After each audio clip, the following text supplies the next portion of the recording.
In this video, I'll show you how to host your property on Airbnb.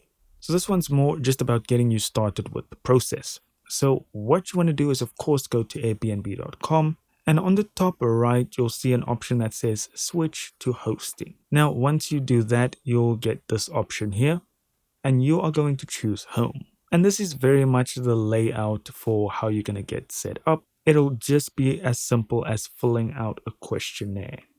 So if we click on get started, we can begin answering these questions. I don't have anything that I want to list here, so I won't be completing the form.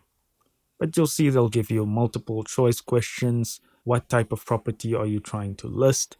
Once you're done answering all the questions, they will ask you to upload a few pictures, which will be the pictures that your potential clients see, as well as how you are going to set up your pricing, and then they will run you through verification.